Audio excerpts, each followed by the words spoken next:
जय हिंद मेरे साथियों, कैसे हैं आप सब। उम्मीद करता हूँ आप सब बहुत अच्छे होंगे। अपना और अपने परिवार का ख्याल रखिए और अपनी माँ का खास कर बहुत ख्याल रखिए। और कि इस दुनिया में माँ से बढ़कर कुछ नहीं होता है और इस बात को आपको शायद समझ हो चुकी होगी।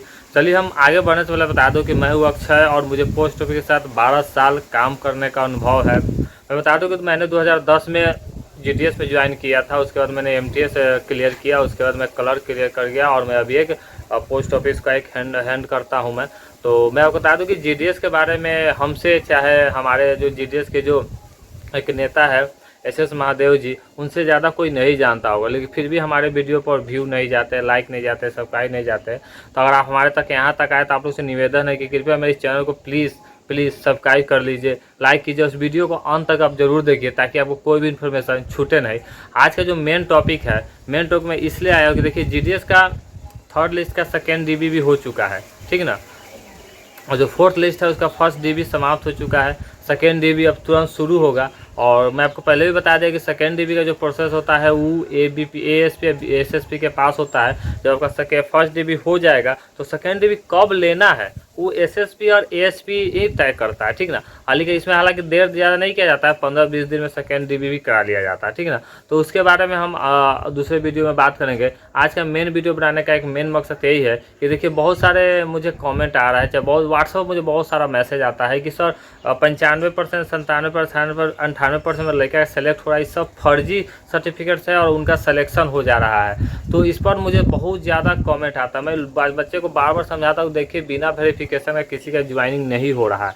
और मैं आपको बताता हूँ मैं आपके पास का एक घटना बताता हूँ। देखिए एक सामने एक लेटर इशू हो रहा होगा, है ना। मैं इसको थोड़ा सा जो भी ऑफिस का है, चाहे जो भी कैंडिडेट का आया हुआ, मैं उसका नाम को हाइड कर चुका हूँ ताकि किसी का भी पर्सनल इन्फॉर्मेशन इशू करना किसी भी एंगल से सही नहीं होगा। तो इस जो लेटर में डिपार्टमेंट ने एक लेटर उस जीडीएस कर्मचारी को भेजा है। उन्होंने किसी व्यक्ति ने उनका जो भी है, मैं बता दूं कि उनका जो गांव का एक आदमी बार बार उन पर कंप्लेन करता है कि इस बच्चे का जो है सर्टिफिकेट फ्रॉड है, फ्रॉड तरीके से इनका ज्वाइनिंग हो गया। मैं बता दूं कि इनका ज्वाइनिंग 2005 में हुआ था, 2005 नहीं 4 में शायद हुआ था, 4 या 3 में उनका ज्वाइनिंग उस समय जीडीएस में हुआ था। उस समय ऑफलाइन हुआ करता था। ऑफलाइन में थोड़ा सा अगर फेक सर्टिफिकेट है तो ज्वाइनिंग मैं आपको बताता हूँ कि हो जाता था।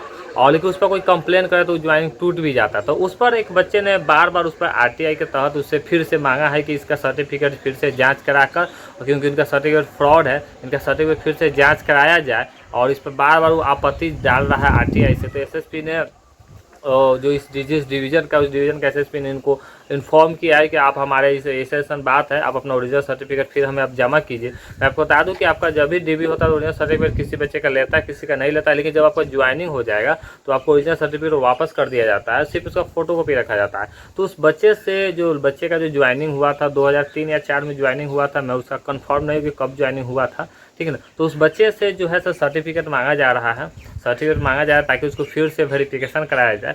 और जब उसका फिर से वेरिफिकेशन होगा तो इस बार जो वेरिफिकेशन होगा फिजिकल वेरिफिकेशन होता है। जब आपको कोई आरटीआई से मांगता है तो उसके बदले उसको फ़ी पेमेंट करना पड़ता है, ठीक है ना। तो आपको इसका इस बच्चे का जो होगा फिजिकल थी आपको बताते हैं कि वेरिफिकेशन होगा। और फिजिकल वेरिफिकेशन होने के बाद और उसमें सही पाया जाएगा तो उस आरटीआई वाले को इन्फॉर्म कर दिया जाएगा कि हाँ भाई इन बच्चे का जो सर्टिफिकेट है ओरिजिनल है, कहीं से कोई दाव नहीं है। अगर फ्रॉड पाया जाएगा तो जितने दिन जीडीएस ने काम किया है जब से लेकर आज तक, उन दिन का पूरा जो इनका तनख्वाह दिया गया टोटल रिकवरी होगा, जेल होगा और रिकवरी होगा, जेल होगा। तो मैं आप लोग बता दूं कि अगर आपको लगता है कि आपके अगल बगल में कोई अगर फेक सर्टिफिकेट से ज्वाइनिंग कर लिया है तो आप आरटीआई के तहत उससे मांग सकते हैं, ठीक ना। उस वहाँ के एसएसपी को आप इन्फॉर्म कर सकते हैं, लिखित दे सकते हैं, क्योंकि आपको इस तरह से हल्ला करने से कुछ होने वाला नहीं है। और किसी बच्चे का अगर कैसे भी, मैं आपको एक किसी भी तरह से किसी का ज्वाइनिंग हो रहा है तो भैया वो उसका किस्मत है, ठीक ना। लेकिन मैं आपको बता दूं कि अगर उसका फ्रॉड हो रहा है तो अभी जो जिस स्थिति है उसको 3 साल के अंदर में उसका अगर किसी तरह से अगर गलती वजह से अगर वेरिफिकेशन भी हो जाता है, अगर 3 साल के अंदर में उसका जो है जीडीएस का अधिक कैंसिल कर दिया जाएगा, उसको रिजेक्ट कर दिया जाएगा और उसको जेल भी होगा और जितना दिन को तनख्वाह उसको वापस भी कर लिया जाएगा। तो आप लोग इस बात से निफिक्र रहिए कि फेक सर्टिफिकेट जो 95, 96, 97% ज्वाइनिंग हो रहा है तो फेक है, ऐसा कुछ नहीं है।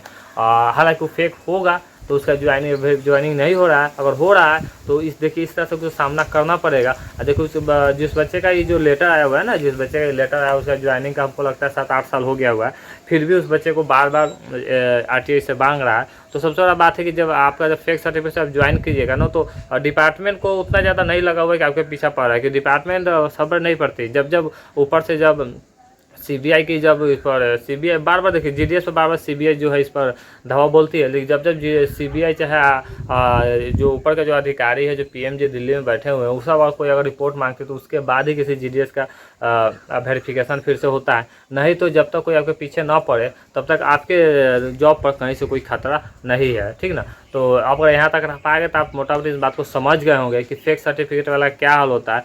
और मैं आपको इतना ही बताऊंगा कि आप तक आज तक अंत तक मेरे वीडियो को देखें तो दिल से बहुत बहुत धन्यवाद। लेकिन आप देखें तो प्लीज़ सब्सक्राइब कीजिए, लाइक कीजिए और शेयर जरूर कीजिए, ताकि इस तरह का इन्फॉर्मेशन मैं और आपके लिए ला सकूँ और मैं वीडियो भी बना सकूँ। मुझे अगर सब्सक्राइब बढ़ता है, लाइक आता है, शेयर आता है, तो अंदर से जो एक एनर्जी आती है और वीडियो बनाने के बहुत सारे आइडिया है जिसमें बना पाऊंगा। लेकिन असल बात है कि मैं आपको पहले बता दूं कि मैं क्लर्क हूँ पोस्ट ऑफिस में हूँ। तो आप जब काम करिएगा तो आपके पास इस सब काम के लिए थोड़ा सा कम टाइम होता है, तो मैं किसी तरह से टाइम निकाल के आपके लिए एक वीडियो बनाता हूँ। और मैं आपको पहले ही बता दिया कि जो और सब यूट्यूबर होते हैं वो सब अंजाजे किसी दिमाग को ऐसा बात लेके वीडियो को फटाक से बना देता है उस पर, और उन लोग का जो है से मोनेटाइज हो गया और सब यूट्यूब के एल्गोरिथम में उन लोग का वीडियो चढ़ा हुआ है, इसलिए उन लोग का व्यू लाइक शेयर ज़्यादा जाता है। हम लोग को अभी तक नहीं चढ़ा, इसलिए लाइक शेयर नहीं जाता। तो इसलिए मैं आप लोग से निवेदन हूँ कि मेरे इस वीडियो को लाइक कीजिए, शेयर कीजिए, सब्सक्राइब कीजिए। तब तक हमारे साथ बने रहिए, खुश रहिए, मस्त रहिए और व्यस्त रहिए और अपने परिवार का ख्याल रखिए। जय हिंद।